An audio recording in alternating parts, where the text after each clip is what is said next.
Welcome back to Mages and Sages, Interview with the Old Mage, with our continued series with Eric Boyd and George Crashos, along with Ed Greenwood, of course. This episode, we talk about Orc Pantheons, Myconids, Estelle Keep, and Joycel, and a few other things I think you'll enjoy, so please stick around and enjoy the podcast.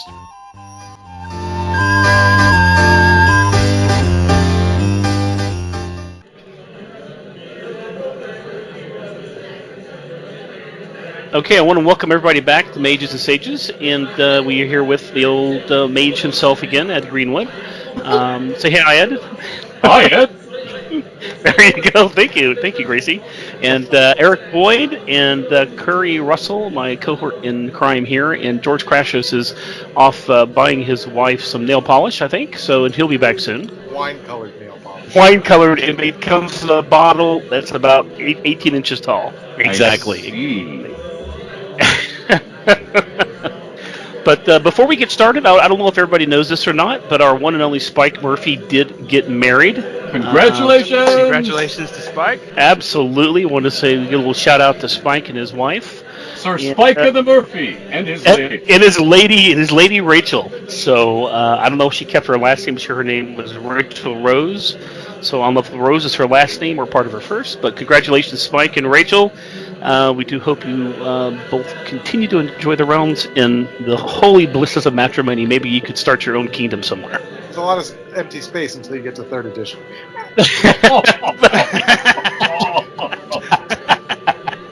And not to load the happy bridal couple with heavy responsibilities right off the bat, eh? Wow. I don't think, to tell you the truth, Spike won't have any trouble filling in the gaps, I don't think. So we're going to start right off with a question for Eric Boyd from Spike Murphy himself. He would like to hear anything that Eric has to say about the Orc Pantheon and what their goals in the realms are, as they've been involved in divine conflicts there for quite some time. That's a really good question, and I was thinking about it, and one of the things that always complicates that answer was the shift in additions between, lawful evil and chaotic evil and back to lawful evil. Well, they started out lawful like goblins, and then I think it was 3rd edition they switched to chaotic. And so when I was thinking about that, but the original Orc Pantheon comes back, is definitely more lawfully inclined, and I think there's actually a lot you can do with sort of that disparate focus. And so to me, the Orc Pantheon is they're sort of like the relish in the getting there. They don't really necessarily have a destination in mind. And if you kind of look at the North in particular, you could view the North as a series of failed attempts by the Lawkeeper races to settle the North, and every time they get anywhere near anything, they get slapped down by an orc horde. And you've got to think that there's a lot of ambition by the Orc Pantheon to drive their followers to constantly attack and attack and attack. But unlike, say, some of the, like the Church of Bane or something, where the goal is actually conquest and rulership, I think the orcs revel more in the battle itself, in the taking, as opposed to the ruling after the fact. And that's why you see relatively few orc kingdoms that last for any length of time. But yet, the orcs are fabulous at raising giant hordes and storming out of the mountains to sweep down and destroy everything in their path. So I think a lot of the goals of the Orc Pantheon are probably around conquest as opposed to rulership. And, they basically, it's sort of like two oceans smashing into each other. One wave comes in with the humans, and the other wave comes in with the orcs. And the orcs' goal is really to basically keep and push the Lawkeepers out of the North permanently. And you've got to wonder if maybe they have some sort of divine aims to eventually absorb a good chunk of Faerun into the Outer Planes as an endless battlefield like they have done in other worlds before. So that's just my speculation. I don't know, Ed, if you had other... No, I think that's spot on. For them, it's the journey, not the destination. They lust in power, domination, and pushing people. In effect, they're bullies. They like the bullying. It isn't so much the getting there. Like, for instance, if orcs come up to you and want something, and you just say, "Oh, sure," and hand it over, they sort of blink at you because, where's the fun in this? They're all about the... Right. They're the sort of people who want to dominate you. They want to have a fight. The sort of guys, if orcs were humans, are the sort of guys who go to bars to have a fight, whereas other people go to the bar to have a good time and get drunk. Maybe, these guys go to drunk and go and get drunk to have a fight because that's what they're there for. They're Marines. Oh, okay, yeah. But I mean, if they walk into the bar and everybody says, "Hi, how to see you," and then they just sort of drift out of all the doors and leaving them alone in the bar, they would leave the bar. They'd look around at each other and say, "We better go find another one because this is no good." So you're right. They are of the moment as opposed to the destination. In loose sense, yes, orcs should come first. Orcs should dominate all. But if in the attempting to do that, they wiped out all of the other races, then they'd literally have to set sail for another continent that had other races to dominate on it because, this is no fun. Now that we got everything. Now, I mean, it's not that easy. If you wiped out all the humans and elves and so on, which would not be easy, you'd still have giants and dwarves and dragons to deal with, and then all the critters coming up from the Underdark beneath your feet. So it would never actually happen. But I mean, that is how the orcs would react. Oh, this is no fun. And in fact, they probably relish the next wave so that they could fight it. Yeah, because it's the fighting that matters, not the And I do think that there are probably some cultural differences in the East with the orcs that are around Fae, and they're definitely little bits and differences. And so I suspect the Eastern orcs are a little bit more theocratic, a little bit more aping Mulhoran than Unther, and a little bit less like the Northern orcs. So I do think you might see some cultural differences between sort of the mountain orcs and the gray orcs, but they might be fairly subtle in terms of their religious differences. Thank you, guys. Another part of that question here, just to have a hypothetical, what do you and Ed think would happen if Crunch's eye were to be recovered from Hecate? Assuming it's still there after Corellin gave it to her. Okay, let me start off on this one. So, to answer this, one must believe that the god Corellin actually cut out Grumsh's left eye. And the whole belief system that goes with that is that Grumsh had two eyes, and the left eye gave Grumsh the power of prescience. And Grumsh has sought his missing eye back ever since, and it might be in the keeping of the Greek goddess Hecate, or Hecate, depending on your tradition. As with all claims about what the gods did, or the gods said, or the gods believe, these may or may not be true. Orcs will tell you, for instance, that Grumsh was born with but one eye, and has never lost an eye. Okay. So, among all the unreliable narrators telling us of matters divine, and guess what? Every priesthood is collectively an unreliable narrator, or a whole bunch of them. I prefer to cleave to consistency. In sticking with the unreliable narrator, I, and therefore all of you, have learned the most about the realms from Elminster. So this is what Elminster told me. Corellin did indeed cut out Grumsh's left eye in battle. This eye did not give the orc god the power of prescience. Anyone who tries to look with any objectivity at the deeds of Grumsh before the battle can conclude that in a heartbeat. After all, if Grumsh had prescience, it would therefore follow that he knew that trying to harm Corellin wouldn't work and would result in a fight. And he would also know that if he fought Corellin, he would lose an eye. So he therefore wanted to lose an eye. But as he's hunted it ever since, and raged against Corellin and against all elves regarding its loss, it's quite clear that, guess what? He didn't want to lose an eye. Therefore, the eye did not give him the power of prescience. I have a supposition for you before you go on. Yeah. What if Grumsh did have prescience? He saw that he would lose the eye, but knowing that losing the eye to Corellin would enrage his followers to the point where he would have no problem gaining an army to go against the elves or the humans and the dwarves. Nah, I don't buy that because he's Grumsh is so self-absorbed that he'd think that he could raise the army anyway. Oh, okay. Yeah, that doesn't follow. He would never see himself as weak enough to needing a boost to get the army he wanted. Besides, he's more a Donald Rumsfeld character. As in, he's more, we go to war with the army we have, not the army we want. Except, of course, he's not doing it for the same motives. He's doing it because, I am Grumsh. Grumsh is all-powerful, you know. I think all he says is, I am Grumsh. Yeah. Yeah. Guardians of the Galaxy? Yes, yeah. Sorry. Okay. Now, Elminster does believe that the Lost Eye did what the surviving eye does. It allowed Grumsh to see invisible creatures, see into the ethereal nearby his current location, see magical auras, or aurae if you prefer, see both extremes of heat and cold, and see with dark vision. Hecate, or Hecate, may or may not have ever had the eye, or have it now. Elminster doesn't know if she ever did, but he thinks it's elsewhere now, and damaged. Elminster believes that if Grumsh could ever touch his host eye, he could make it whole, put it back into place, and it would function again, because gods can do such things. He also believes it would make Grumsh a trifle calmer and more patient, as his rage and sense of loss subsided a little, would make him ever so slightly more powerful, and otherwise affect him not at all. Regaining it would not give him a raft of new powers or augment those he has. There, that's it from me.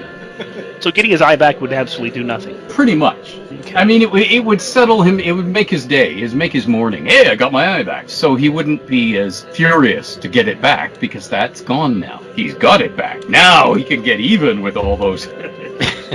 So and so's, right? Yes. So Okay. I would add, I think it was wonderful what Ed said, and I totally agree. The only thing I would add, and I'm going to probably say this if we have a lot of God questions, over and over and over again. If you have an interaction between two gods, that is the stuff of legend, a great myth, a story that happened, or a sequence of events of the gods, almost always the way I would interpret it is, in whatever local culture you're in, that story probably happened just beyond recorded memory. So it's still a story, but there's not a particular year you could put it in. It's in the past, this battle happened. And if you go to different cultures when that battle happened, it probably changes from culture to culture. Because I don't know that the deities are necessarily, they're not two giants fighting off in the hills, right? They're the stuff of myth and legend. That would be my only addition to it. And they're not really bound by time. So the past didn't really happen at a specific time. Exactly. Right. No, that's terrific. Great, thanks. So Thank you, Alex, for jumping in. That's great. Yeah, brainwashed him well. No, everybody should jump in. The realms belongs to us all. I think Alec would be the expert since he's the one that has that picture of his bed. He does have the original of Corella Exactly. fighting it out right over his bed. That's what I mean. He's lived it every night for how many years now? He knows the exact second it happened because he had a camera. That's it. He's like, the eye is under my bed. You guys are all wrong. The blood sprays across the wall. The eye rolled under the bed. And then Wait, are you telling me that Alec is Corellan?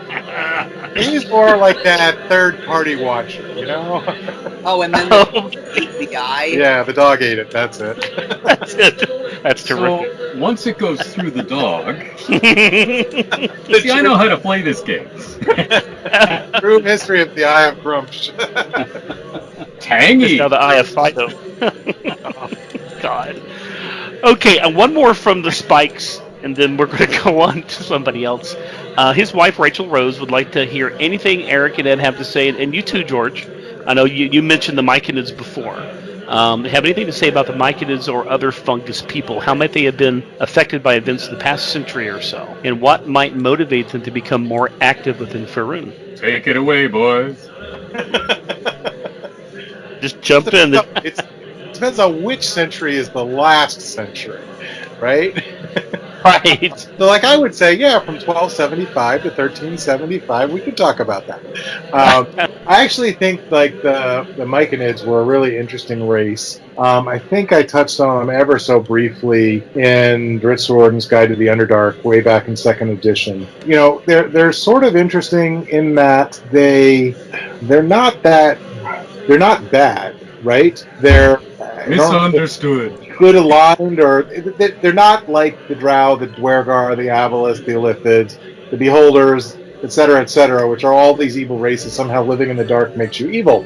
They're trying to survive. They're more survivors. They're more plant-like, I guess, than Underdark dwellers. that said, I think that there is a lot that you can do with them. Particularly, one of the things that I had been thinking about recently, I'm going to go to elves and then come back to Myconids, was that one of the interesting things about the Seldarine is you kind of you either have mostly good deities or you worship Lolth. And culturally, you could be, if you're an evil elven cleric, you're kind of left adrift a little bit. And so one of the things I've been kind of wondering about is if there's sort of an autumn pantheon that's associated with a small minority of the elven folk. It might be sort of a fake pantheon where you have aspects of other powerful entities. And I'm thinking things like Moander, Zugtamoy, maybe Gonadar, where it's all about the rot part of the life cycle. Where it's all about the destroy what's there to build something new. And so one thing you might wonder is, if there is a faction of the Myconids who also sort of embrace that aspect of it, where what they really want to do is to accelerate the rot of all the plant life above and all the living creatures above to it's sort of a cycle of rebirth where they're really interested in the destruction piece of it to start the next cycle around. So I suspect the bulk of the Myconid colonies are fairly typical, just trying to survive and exist because they don't have a lot there, but that there are certain groups of them, maybe allied with some of the cooler elves who are really interested in sort of transforming the world above through rot. And they send out oozes and the like. They send out molds that sort of infest things. They corrupt trees from within, and that generally sort of are sort of a dark, manipulative actor in a slow transformational way. So that was just a few thoughts that I had recently. And I would agree.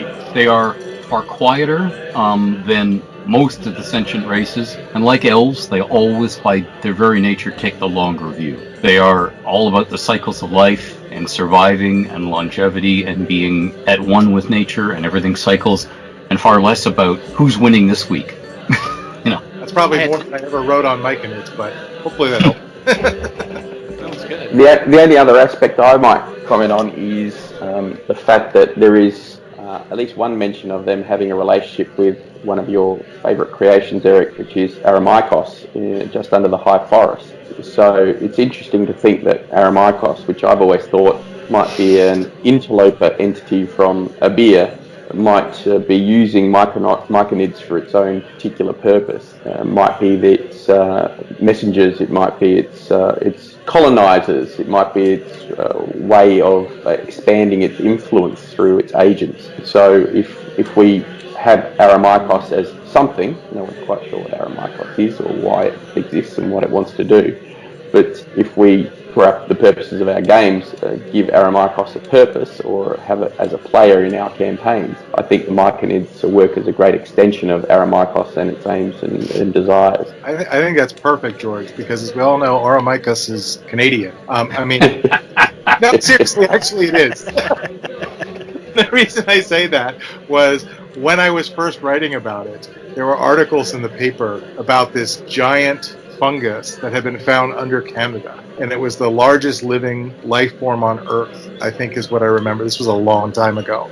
And that actually inspired me in that direction. But I think that that's right. In some sense, fungi reproduce by spores. You could argue that maybe the Myconids are just a sort of an advanced type of spore that Aramikos is letting out into the world. And actually, I should pick up on that and say, unless you can catch Myconids unaware as adventurers, you should almost never be fighting them, because they will release spores that blind you, make you fall asleep, give you such powerful hallucinogenic images that you're misdirected underground, or you're fighting things that aren't there. They shouldn't be standing toe-to-toe with you and facing your fireballs and facing your swords, because long before you get close to them, they should just be using chemical warfare, i.e. themselves, i.e. the normal way they interact with possible hostiles against you. So actually getting to see them and close with them should be very, very difficult, because they don't want to fight on your terms. They don't want to stand there and go,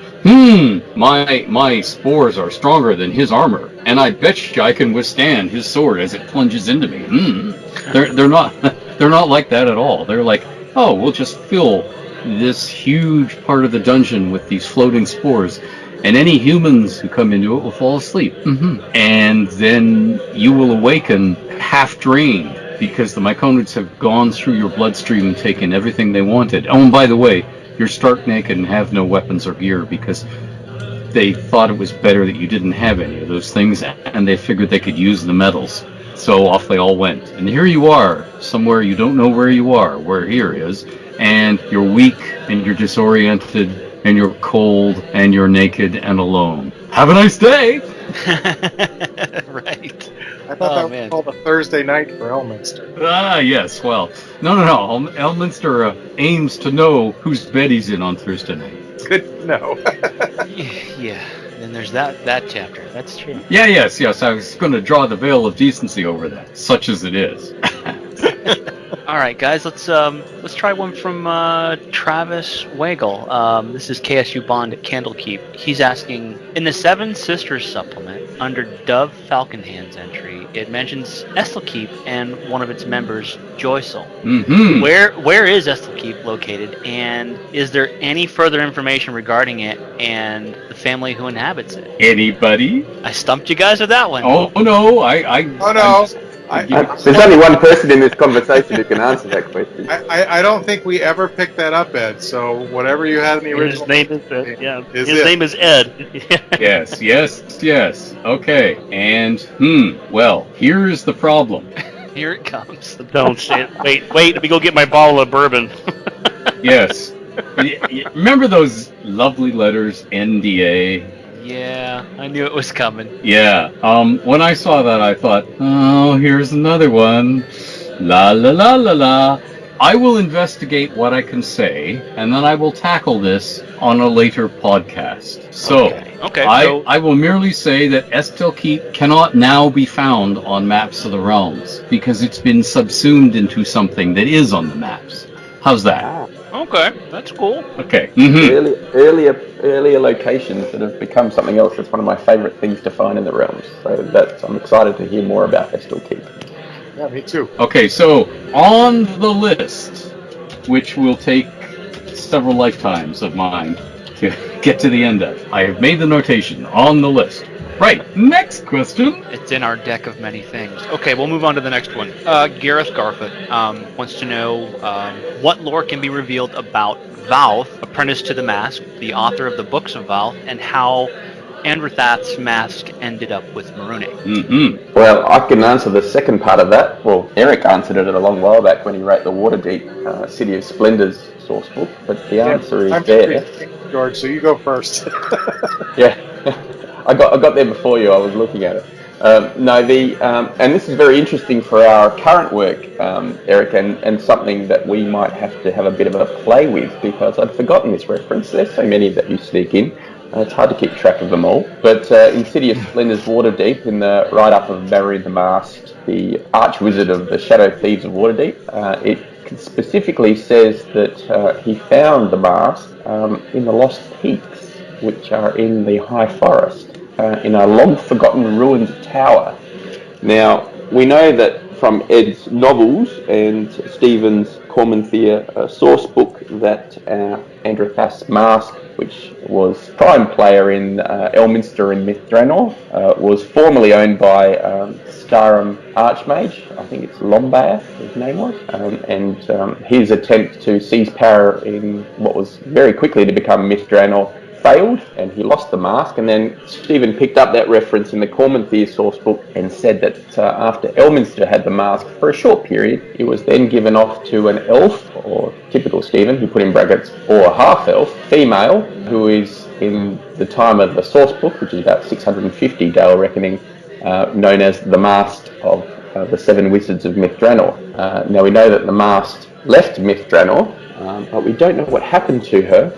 after that. It's an interesting point, but obviously, whatever happened to her, it either took her or her mask to the Lost Peaks in the High Forest, which again, Eric, is something we have to have a play with, I think. Yeah, I'm kind of thinking about this as you're bringing it up, George, because one of the things that we've been playing with is if you go all the way back to, I think it's the Cormanthier supplement that Stephen wrote, they talked about 5 different houses, elven houses, that were very opposed to what the Coronal was doing in terms of welcoming the other races. And one of those houses is House Hyashanth. Of almost nothing else has ever been said. In fact, I don't think anything else has ever been said, although George and I have been playing with them recently.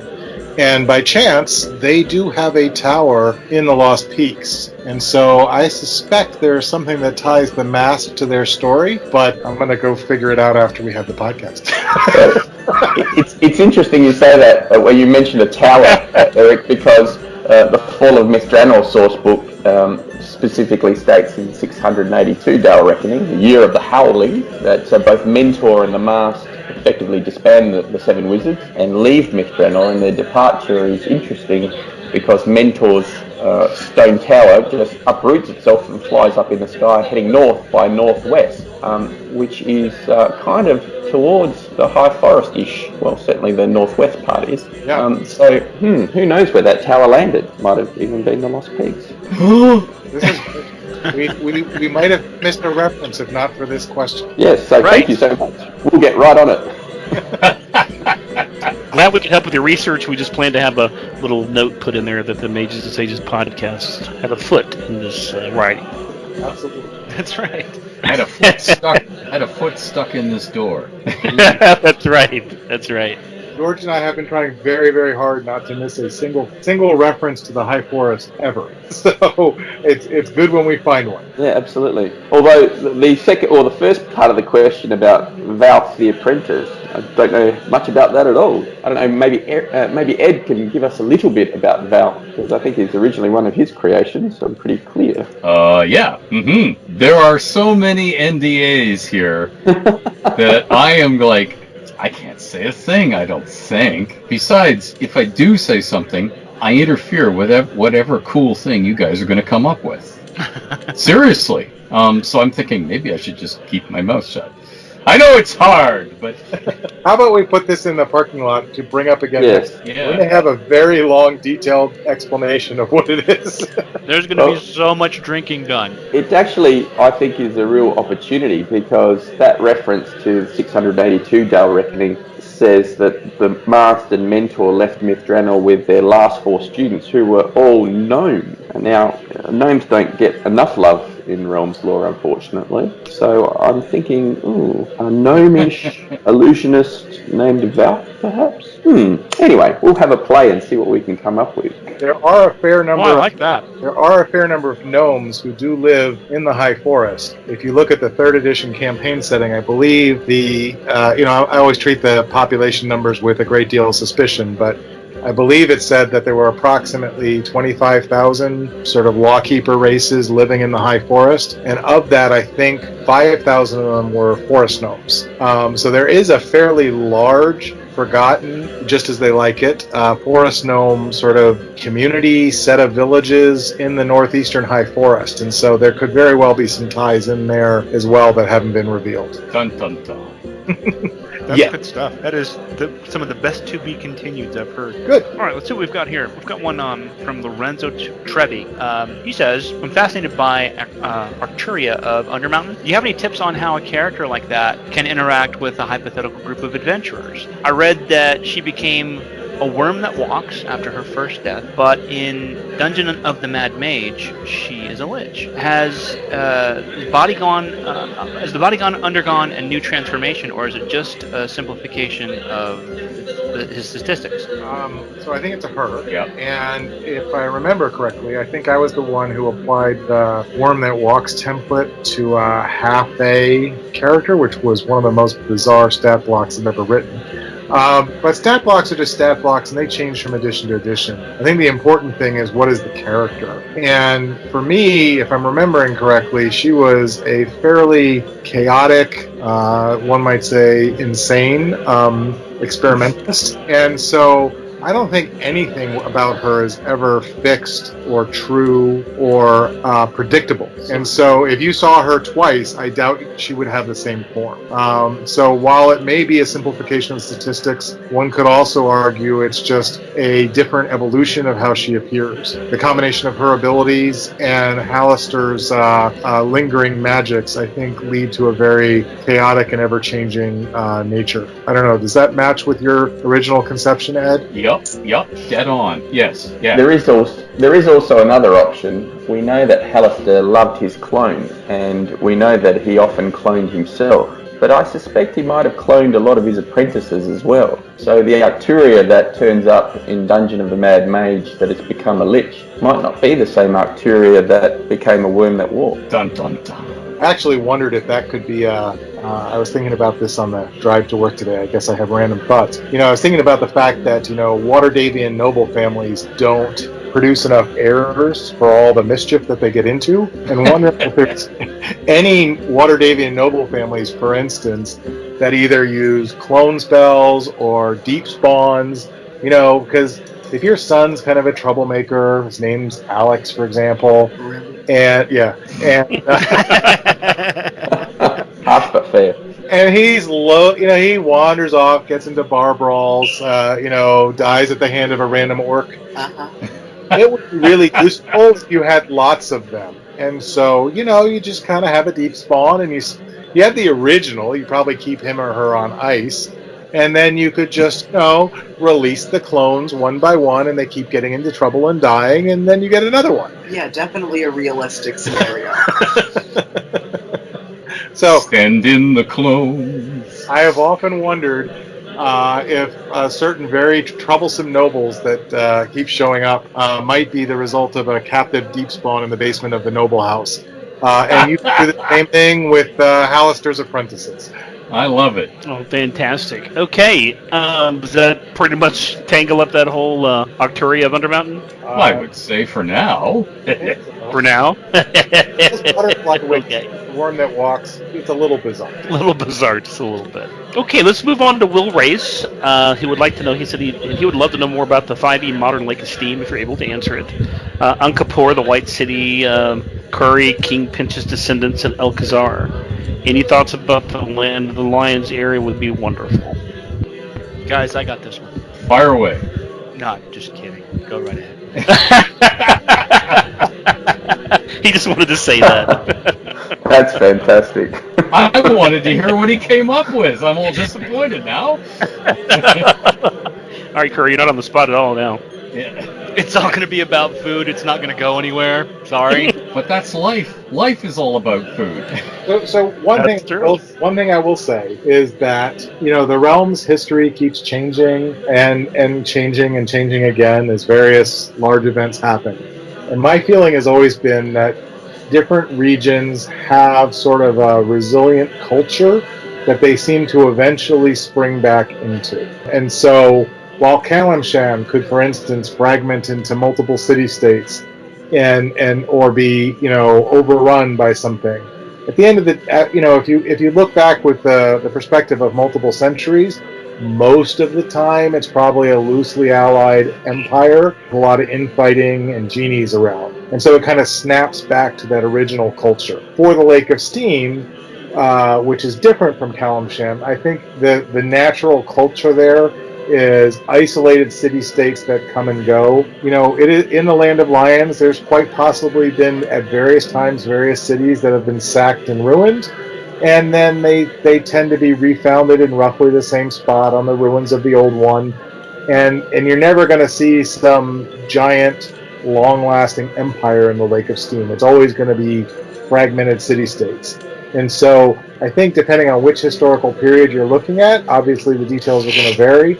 But in general, you're probably going to see more of the isolated city-states that you see in the Border Kingdoms, you see in the Lake of Steam, and that is different from the lands to the west of the mountains, where Kalimshan kind of keeps its little bit more tightly coupled culture, where the cities remain allied in at least some form of empire. At least that would be my first guess. I don't know, Ed? Yeah, I would agree with that totally. I think that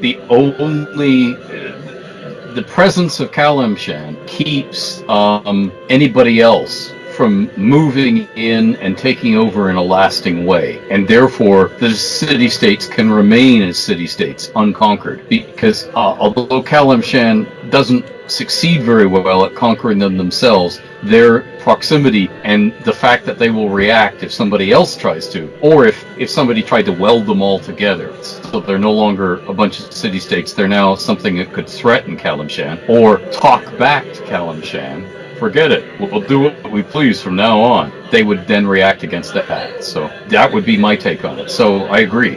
They're going to stay city-states. They may rise and fall. Things may change in detail, but at the end of the day, they're city-states again. The other thing I would mention is, I'm not sure if George can correct me if I get the name wrong. I think it's the Alamir hive of beholders. While they suffer losses, they do tend to come back, and they kind of lie. I think the city is Zokir, which I will not reveal is slightly named after my mother-in-law. It'll be our secret, just the entire internet. Got it. Exactly. She must be a sight to behold. No, she's Whoa! she's actually wonderful. I was just desperate for names that day, and she has an unusual name, and I just kind of grabbed some syllables out of it, and then I was like, that was a mistake after it was published. It's funny how you would go there, though. I know how this feels. I can. But anyhow, there is the city. I think it's the city of Zokir is deep under the Alamir Mountains, and the Alamir hive has long played a troublesome role in the region. And I suspect, in addition to everything that Ed and I had said around Kalimshan's machinations, there is also the subtle machinations of the southern beholders, who differ significantly from the Grey Peaks hive of the north, or the hive whose name I'm blanking on in the Moonsea region. I think culturally, each of those beholder hives has a slightly different culture, a slightly different view in terms of conquest, how much they infiltrate versus try to just rule blatantly, how much they work in concert versus how much they work individually. The individuality one is definitely true of the beholders of the north and the Grey Peaks hive. So it really does, that they're going to have a role there too. How much is probably up to the DM. The only thing I'd throw in is that there are actually a few sources. I think the question was aimed more towards updating the region for the current timeline, which is very difficult given the 100-year gap and all the things that could have happened to that region. There is a significant amount of information on the Land of the Lions and that Lake of Steam area in Stephen's Empires of the Shining Seas box set. There's an absolutely brilliant amount of information about the nomad tribes of the Land of the Lions.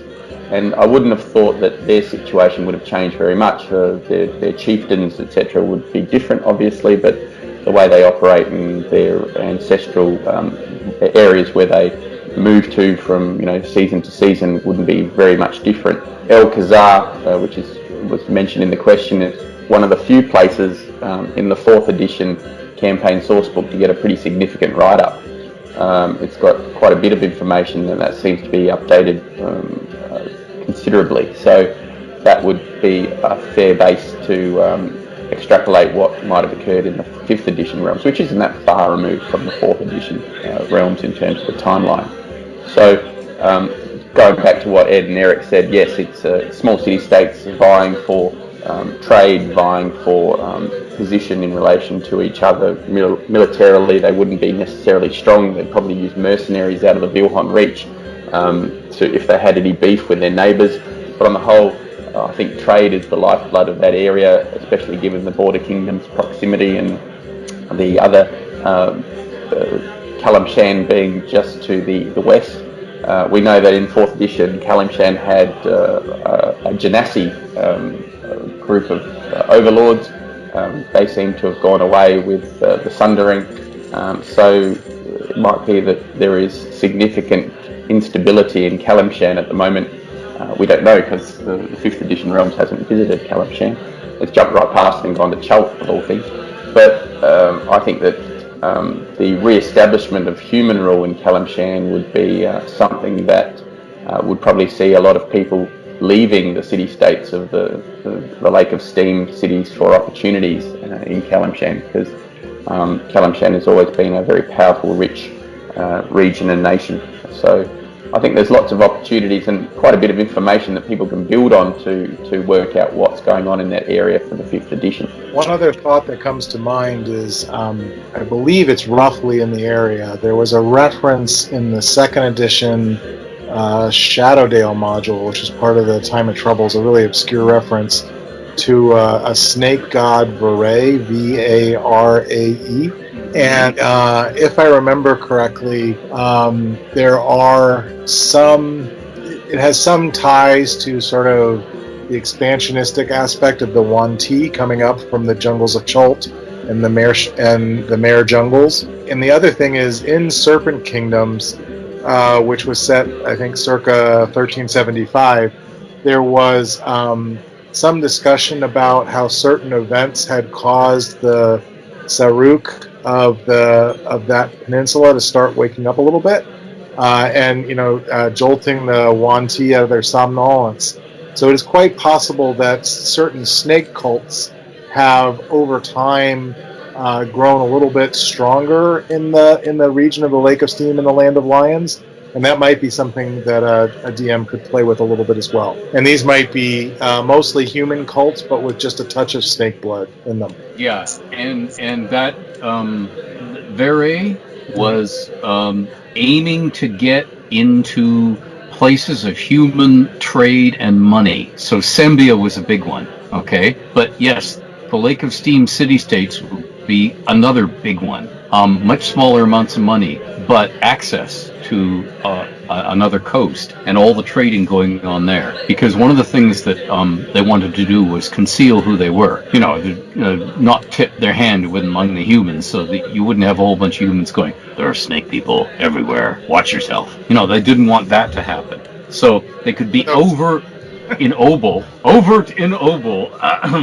Sounds like a rock song, but anyway, they could be a little more in the open than Obel in the border kingdoms. But you see, they had to have a place to go to from there and to link. So the Lake of Steam city-states, and then places like Innerlith and so on the trade roads, so they could get through to the Dragon Coast and go through Westgate and smaller ports, and then get to Sembia. They were trying to do the same sort of thing the Zentrum were doing, which is establish a chain of cultists, friends, safe houses, cache, supply caches, dumps, warehouses, hidey places, safe holds across the realms, so that they could therefore expand. What form that takes in your campaign? Up to your dungeon master, up to what's going on, to see how far they got.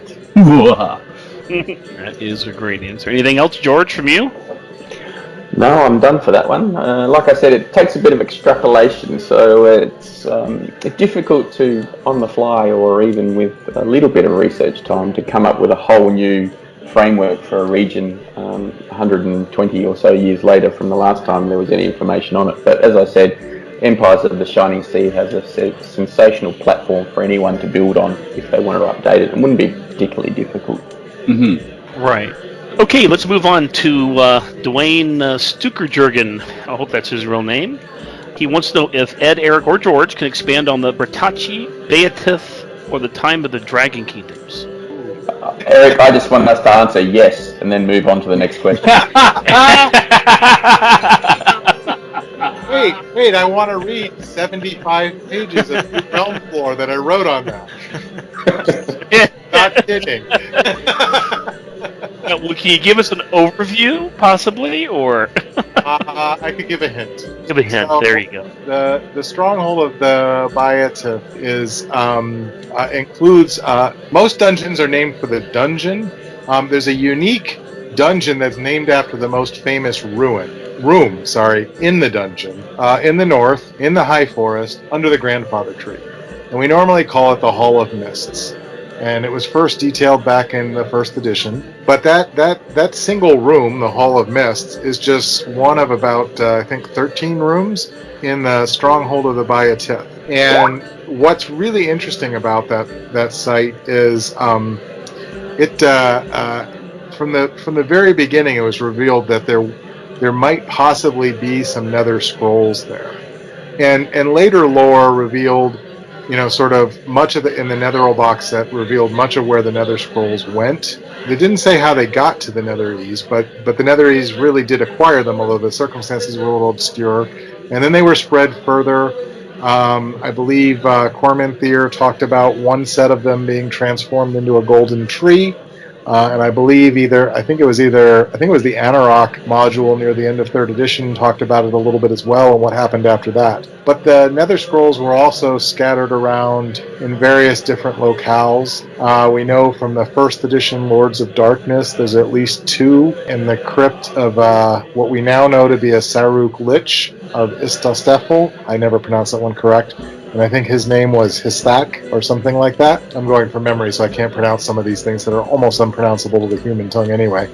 But anyhow, so the Nether Scrolls have moved around, been reshaped, but they really are the cornerstone of many of the magic traditions in the realms. And the Bayatith, as was revealed in Serpent Kingdoms, was an organization dedicated to sort of exploring the magic of the sort of muddy races like humans and fairies and stuff like that, who are nowhere near as cultured and sophisticated as the Saruk were. And they gathered up much of that information with the intent of eventually preserving it. And over time, as their numbers waned, they recruited new members of the Batraki, who are a frog-like or toad-like race of, I guess, Silentian fiends. And then later the Eri, who were the predecessors of the Arakakra. And so there was a lot of history of these early creator races sort of gathering up the magic of all the other places and then trying to record it. But one of the things I always thought was interesting about the Nether Scrolls, because they're essentially artifacts. And if you remember back to the 1st edition Dungeon Master's Guide, the process of creating an artifact is really absurd. You need like a rock on the tip of the tallest mountain combined with, a glass of water taken from the deepest pit of the bottomless ocean. Things like that are almost impossible to do. And yet somehow this group of creator races, the Bayateth, they managed to create 100 of these artifacts. And so the question to me was always, well, how did they do that? I think the answers to that are hidden in the Hall of Mists in terms of how do you create that many artifact level recordings of the earliest primitive magic, and that then had a vast effect on the shaping of magic, of the Netherese magic traditions, and of many other races as well, of gnomes, of the elves even to some extent. So I think a lot of those secrets are probably buried beneath the grandfather tree. Let me leave it at that. Unless Now, you want to, George. Could a lot of that be found in the Serpent Kingdoms supplement? Well, there's a little bit in Serpent Kingdoms. There's a little bit in Cormanthier.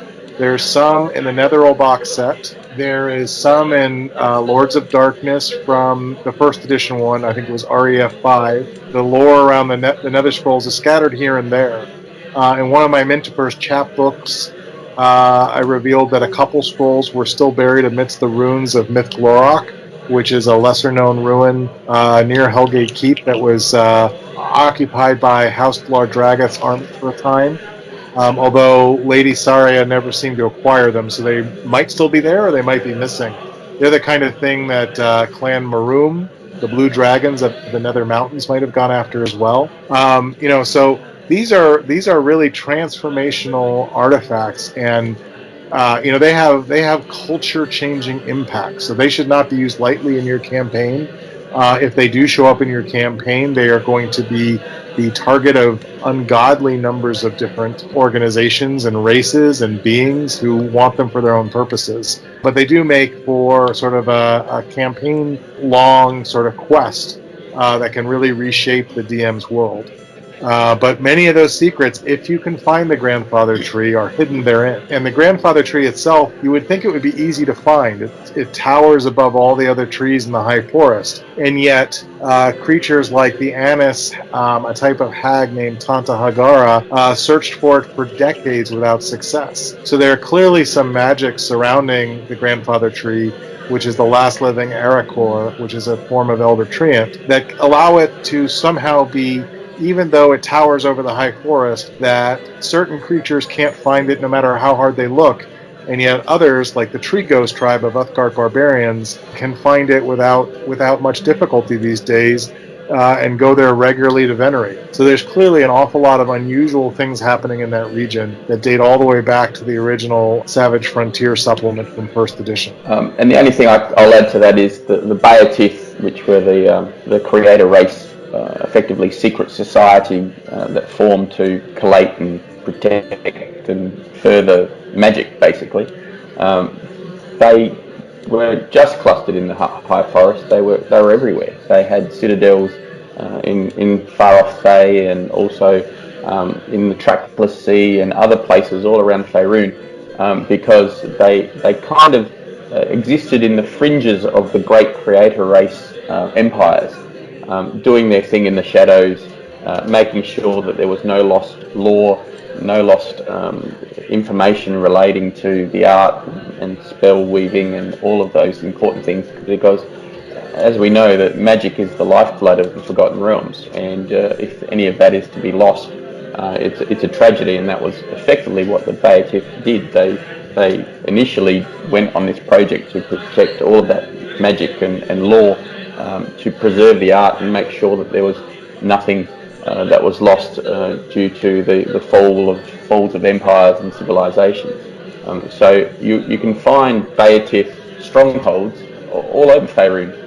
So for a campaign or an overarching theme for anyone's game, they're a good ancient organisation that can be plugged into any campaign and used as needed. So I would add one more thing, which is the Baatith, they still exist. Mm-hmm. They don't really remember that they exist. Yeah. They transformed into another form, let me say, that is largely forgotten where it's come from. But they are still existing, and the greatest of the Baatith, there are 5 of them, they still have a hand in the realms, including one of them may well have had a role, I'm going to be really obscure here, in the madness of a certain line of kings. And let me leave it at that. So there you go. Everything's been unrevealed. Fantastic. Let's move on. Exactly, vague, but I like it. Well, we hope you enjoyed episode 11 of Mages and Sages interview with the Old Mage. We will put up the next parts of this last interview with Eric Boyd and George Crashos very soon. Till then, keep playing in the realms.